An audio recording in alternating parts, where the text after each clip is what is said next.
Pada video kali ini kami akan membahas tentang logika proposisi. Nah, sebelum itu kita harus tahu logika proposisi itu apa. Logika proposisi ini terdiri dari dua kalimat, yaitu yang pertama logika dan yang kedua proposisi. Logika adalah proses berpikir manusia secara nalar dan ilmu pengetahuan secara fakta. Sedangkan proposisi adalah kalimat yang mengandung nilai benar dan salah. Jadi, logika proposisi ini adalah proses berpikir manusia untuk menentukan sebuah kalimat yang mengandung nilai benar atau salah. Nah, logika proposisi ini ada berbagai macam. Yang pertama ada negasi, yang kedua konjungsi, yang ketiga disjungsi, yang keempat eksklusif or, yang kelima implikasi, dan yang keenam diimplikasi. Nah, yang pertama itu ada negasi. Negasi didefinisikan sebagai sebuah pernyataan yang memiliki nilai kebenaran yang berlawanan dengan pernyataan semula. Nah, sebagai berikut tabel kebenarannya. Jadi, artinya jika P adalah true atau benar, maka negasi dari P adalah false atau salah. Begitu pula juga sebaliknya. Sebagai contohnya, jika P memiliki pernyataan semua murid lulus ujian, maka negasi dari P ada murid yang tidak lulus ujian. Seperti itu. Konjungsi. Apa sih konjungsi itu? Suatu pernyataan P dan Q dapat digabungkan dengan menggunakan kata hubung dan sehingga membentuk pernyataan majemuk P dan Q yang disebut konjungsi. Di sini ada tabel. Dari tabel di atas dapat disimpulkan bahwa dalam konsep konjungsi akan bernilai benar jika dan hanya jika kedua pernyataan P dan Q benar. Contoh, Budi sudah makan, belajar, dan makan. Misalkan, untuk dapat diizinkan bermain oleh ibu, Budi harus memenuhi kondisi di atas. Jika satu saja atau bahkan kedua pernyataan tersebut dilanggar, maka Budi tidak diizinkan untuk bermain. Selanjutnya adalah disjungsi. Suatu pernyataan P dan Q dapat digabungkan dengan menggunakan kata hubung or yang bahasa Indonesianya adalah atau. Or ini dilambangkan dengan huruf V. Yang disebut dengan disjungsi dilambangkan dengan P, V, Q atau P or Q. Berikut adalah tabel kebenaran disjungsi. Dari tabel tersebut dapat disimpulkan bahwa dalam konsep disjungsi hanya akan bernilai salah jika kedua pernyataan salah atau P dan Q-nya salah. Contoh, Bandung atau Palembang adalah kota yang terletak di Pulau Jawa. Pernyataan Bandung ialah kota yang terletak di Pulau Jawa adalah benar. Pernyataan Palembang ialah kota yang terletak di Pulau Jawa adalah salah. Sehingga pernyataan Bandung atau Palembang adalah kota yang terletak di Pulau Jawa bernilai benar. Implikasi bisa dipandang sebagai hubungan antara dua pernyataan di mana pernyataan kedua merupakan konsekuensi logis dari pernyataan pertama. Implikasi ditandai dengan notasi.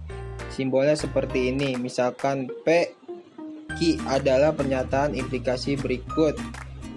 P notasi Q dibaca jika P maka Q. Berikut adalah tabel kebenarannya disjungsi yang terdiri dari if dan then. Bahasa Indonesianya jika dan maka. Nah, ini tabel kebenarannya. Saya akan jelaskan. Jika awalannya benar, akhirannya benar, maka benar. Jika awalannya benar, akhirannya salah, maka salah. Jika awalannya salah, akhirannya benar, maka benar.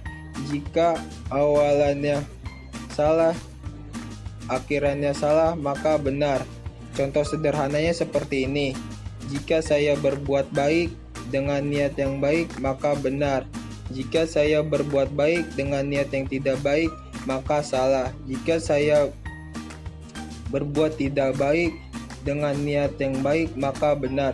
Jika saya berbuat tidak baik dan saya mengakuinya, maka benar.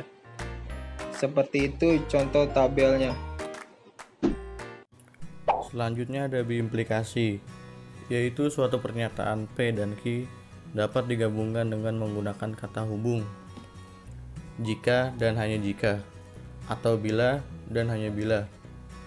pernyataan P jika dan hanya jika Q, berarti jika P maka Q dan jika Q maka P. Sehingga juga berarti P adalah syarat perlu dan cukup bagi Q dan sebaliknya. Atau dengan kata lain, pernyataan majemuk biimplikasi yakni pernyataan prasyarat yang umumnya bersyarat mutlak.